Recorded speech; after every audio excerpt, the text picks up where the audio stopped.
nababaw kabalen ko kumusta kayo po. Ako yung Louis Season ning we're in Pampanga na. Ngayon po nga doon ni Atsuko po kaning Mabalacat, Pampanga. And we were invited for the second time na i-feature po ini the Modern Hapag Kainan.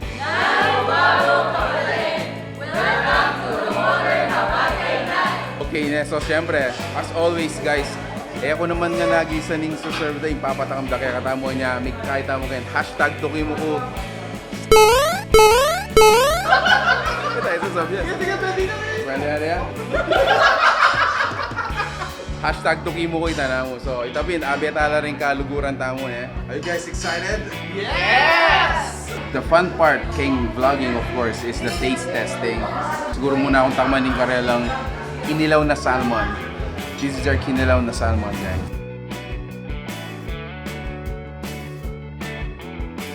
So may itong kare nga tatandanan ko na tikman mi naman kanita in karelang binakol manok. Kaya ba't luto yakeng sale? Kaya ba't ating yung sayote o kaya kapaya? Kaya ba't yung special kanita guys ating yung buko meat. There you go.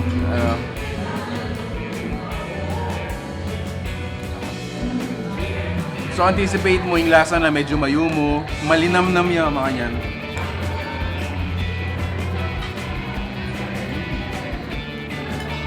Ano? Kaya tutunan din ako paksabihan itang karelang seafood platter niya. Panatan ko na yung payo, pa panatan. So this, check this out guys. Ano?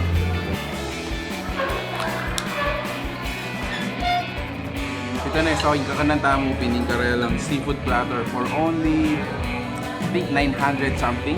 Good for 3 to 4 persons. Again, depending kayong appetite kung mga nano ka kataligmangan.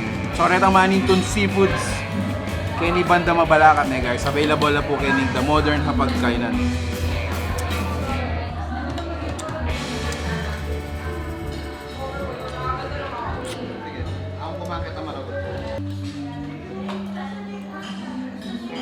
Let's try it. Ating pandintang metong a dish which really reminds me of our first visit kay ni apinining karelang Chooks ni Babe. Chooks ni Babe ba? Chooks ni Babe. Chooks ni Babe. Chooks ni Babe. So, yan pansin na niya stuffed chicken niya. Iba natin tamong sauce all over it. And then, yung kain na pala mo roasted. If I'm not mistaken, so pala mo roasted tapos mataya. Ooh, check that out. Falls off the bone. Wow. Nagulan nila. Oh, di ba? Kaya kanya man ini.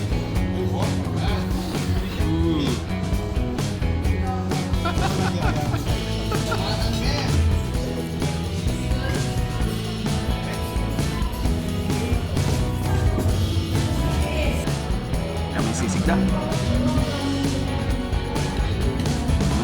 So may itong pang available na dish kayo yung karelang Korean chicken. Tangman tayo.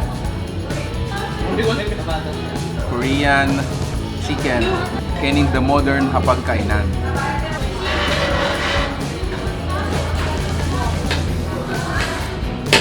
Amazing.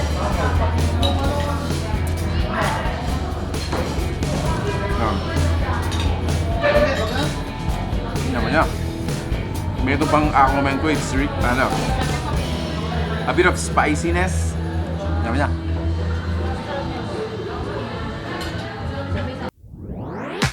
Takabala na dakala salamat po kayong pamanalbegeng kaya kaming vlog. Actually, dakala pa mo rin yung pamangan kayo ni Emi Agisan, Emi Lugos Agisan. Hanggang pila na kami, 5 na kami kayo ni. Namanton kayo pong gimikan na everyday gimikan, everyday band kayo ni po part ng Mabalacat. Make sure to check out this, The Modern Hapag Kainan. This establishment has been here for maluwat na po and may revive ya po 3 years ago and we were very lucky na ma-feature ya po rin mungo naming establishment yan. So the second time kasi itong first time I think it was way back 3 years and a lot has changed pero sigurado po one thing's for sure that it didn't change. The food is really great. The ambience, has improved. Sila po kayong kilub ding owners tamo, Ma'am Nikki and Sir Mark. So yung gawin tamo po na, interview ta lang dito before we introduce to you yung karelang pamangan after 3 years na binisita tayo. What has changed? Na ano mga yan? Eko niya po palawat na chula po kayo niyo. So they are seated on our table. Hello, Ma'am Nikki and Sir Mark. Salamat po pa si Bayo kayo pa mag-invite kaya kami. Ne? Sabi ko pinketa 3 years ago. Okay. Ano mag-start tamo kay ni Ayan Tiganini. Wow. I mean, it started as humble, as simple, ne? And then it evolved po into a really nini, balang gimikan talaga yung side na ni Mabalacat. Ayun naman. Kumusta ma'am? Inano po yung pamagbayo from the day na pintalan niya? Actually, siguro yung pinaka obvious na changes. Yes. Threat ang additional gazebos. Okay. And new employees. Okay. Mas marakalaro yung kalayado Okay, niya. okay. But syempre, king food niya po. That's what I pointed po nandun. Wow. So, although ito pin 3 years ni Milabas, one thing's for sure na Alimi Biocane is the food's really great. Kasi may tuya mo naman balik-balikan na rin tao kayo. Aside from King Lota mo, matinta ng setup band, sir. Mga setup na... Dati acoustic band mo. Correct. Tapos in-improve tayo into full band setup. Kasi kayo ng Mabalacat, mas buride ang medyo masigla. Masigla, that's the word. Okay, but matinta mong regular gig kayo ni Chocolate Factories every Friday. Every Friday. Every Friday. Yeah, pag maragol na po nga pagto, na every Friday actually kayo. Yeah, and also the Dr. Flavor. The Dr. Flavor. Every yeah. Saturday Every naman Saturday. din, yes. Okay. So, Ma'am Nikki is actually in charge ka ring food. Isto ko po, no, if I serve my until memory. now. Until now. So, Ma'am, let's talk about the food on our table. So, Actually, ring additional menus ni. Kasi before talaga, if you can remember, Yes. talagang mixtick ko mo into Filipino dishes. Correct. Kasi buri kong kayang kay pangatawanan kay the Modern Hapag Kainan Yes. a name. Yes. Pero syempre, ring customers, nung nani suggestions da, Nung pantunanda mo rin. nung pantunanda, kailangan mong i-beta. Kaya kaming additional Western and other Asian cuisines Okay. na in-add kay menus. Okay. So, actually, dakal pero Wow. ring these are just some. yeah, these are just some na bestseller Okay, mingeni. okay. So, Let's start with this of course, one. this is the forever favorite chicken binakol. Super. Old menu niya yan. Super. Kay family recipe ni. Recipe na ni mommy ng Mark. Okay. So, in-add me since ining favorite talagang dish me every time nating occasion. Yeah. Ay mawala king handaan ni. And this one, ini meron pa rin bestseller niya ni salmon, kinilaw na salmon. Kinilaw na sa... Yeah. So, it's not the typical bangus and tanigi kinilaw. Ito pa yung actually super appetizing ma. Yeah, since kasi favorite niya yung salmon. Yeah. Kaya instead of plain sashimi mo, this kinaya mo into kinilaw. Okay. This one is spicy squid. Kaya manya-manya pulutan syempre, of course. Yung massive. Squid. Yes, yeah, that's Okay, squid. okay. I didn't recognize it actually earlier. Wow. And this Okay. serves me Okay. Aburiga na yung ng tao. So, ito. Included na, okay. Yeah, include mo na. That's Korean fried chicken. And this one is my husband's favorite, salt and pepper pork. Pinakadkad ng plapla. Pinukadkad na pa. Yeah. So, Wala kayong awa ma. I know. Di ba may aping kay easy in boyo? Ayun na kailangan man yung best. That's kay. Tinlay mo kaya ma. Yes. Okay. Street na. Okay. Then, And for that this side, one is Sisig. sisig pizza. Sisig pizza. Yeah. It's a newly added menu talaga. We call this the seafood bucket. Seafood. Is So it? this one comes with 3 flavors. This one is the Szechuan. Okay. So spicy. We also have the garlic butter and the butter lemon cream sauce. Okay. Okay. So this one is 985 pesos.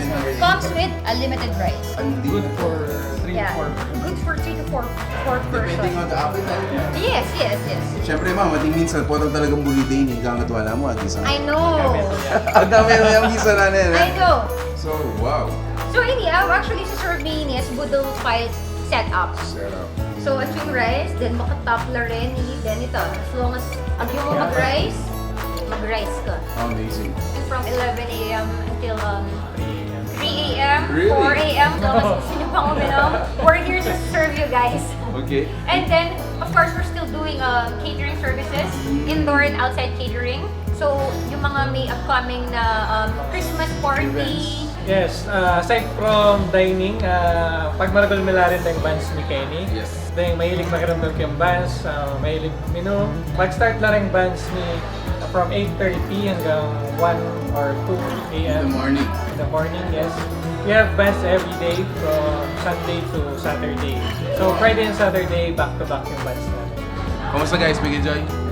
Joy, good. Cool! Yes. Thank you for watching. Peace out. Bye guys.